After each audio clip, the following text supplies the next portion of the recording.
बाल ठाकरे एक युग का नेता। बाल ठाकरे, जिन्हें शिवसेना प्रमुख के रूप में जाना जाता है, भारतीय राजनीति के उन धुरंधरों में से थे जिन्होंने महाराष्ट्र की राजनीति में गहरी छाप छोड़ी।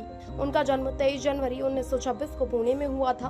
उनके पिता केशव सीताराम ठाकरे एक प्रसिद्ध समाज सुधारक थे जिन्होंने मराठी माणूस के अधिकारों की लड़ाई लड़ी। बाल ठाकरे पर उनके पिता के विचारों का गहरा प्रभाव पड़ा, जिसने उनके राजनीतिक जीवन की नींव रखी।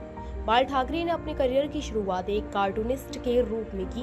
उन्होंने फ्री प्रेस जर्नल नामक अंग्रेजी अखबार में कार्टूनिस्ट के रूप में काम किया, जहां उनकी रचनात्मकता और व्यंग्यात्मक दृष्टिकोण की काफी सराहना हुई। लेकिन ठाकरे का दिल पत्रकारिता से अधिक समाज और राजनीति की ओर था। 1960 के दशक में महाराष्ट्र में मराठी लोगों के अधिकारों और रोजगार के लिए संघर्ष तेज हो गया। यह वह समय था जब महाराष्ट्र में दक्षिण भारतीयों और अन्य बाहरी राज्यों के लोगों की संख्या बढ़ रही थी और मराठी लोगों को यह महसूस हो रहा था कि उनके रोजगार और अवसरों पर इन बाहरी लोगों का कब्जा हो रहा है।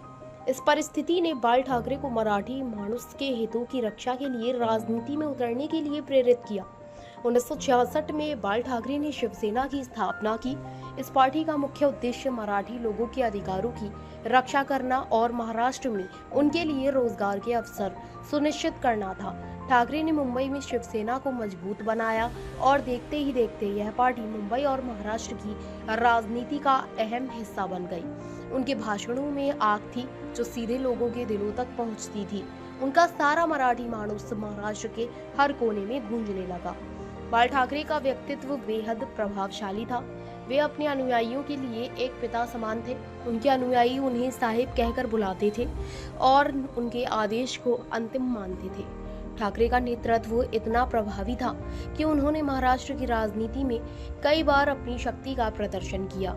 उनके विरोधियों का कहना था कि ठाकरे की राजनीति ध्रुवीकरण की थी, लेकिन उनके समर्थकों के लिए वह एक मसीहा थे जो मराठी लोगों के हितों की रक्षा कर रहे थे। शिवसेना का प्रभाव सिर्फ महाराष्ट्र तक ही सीमित नहीं रहा। बाल ठाकरे ने महाराष्ट्र के बाहर भी अपने अनुयायियों की संख्या बढ़ाई। उनका प्रभाव इतना था कि महाराष्ट्र की सरकार में शिवसेना की हिस्सेदारी के बिना कोई भी सरकार नहीं बन सकती थी। बाल ठाकरे की राजनीति की एक और खासियत थी उनकी स्पष्टवादिता। वे बिना किसी संकोच के अपनी बात रखते थे, चाहे वह किसी को भी नाराज क्यों ना कर दे। यही कारण था कि वे अक्सर विवादों में घिरे रहते थे, लेकिन ठाकरे को इसकी परवाह नहीं थी। वे अपने विचारों और सिद्धांतों के प्रति प्रतिबद्ध थे। उनका राजनीतिक जीवन विवादों से घिरा रहा। उन पर कई आरोप लगे, लेकिन उन्होंने कभी पीछे मुड़कर नहीं देखा। उनके लिए उनके अनुयायियों और मराठी माणूस का कल्याण ही सबसे बड़ा उद्देश्य था। बाल ठाकरे का निजी जीवन भी उतना ही चर्चित रहा। वे अपने परिवार के साथ बेहद करीब थे। उनके पुत्र उद्धव ठाकरे ने उनके राजनीतिक जीवन में उनका साथ दिया और शिवसेना को आगे बढ़ाया।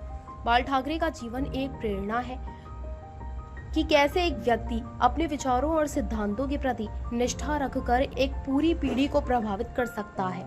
17 नवंबर 2012 को बाल ठाकरे का निधन हो गया। उनके निधन से महाराष्ट्र ने एक ऐसा नेता खो दिया जिसने राज्य की राजनीति को एक नई दिशा दी।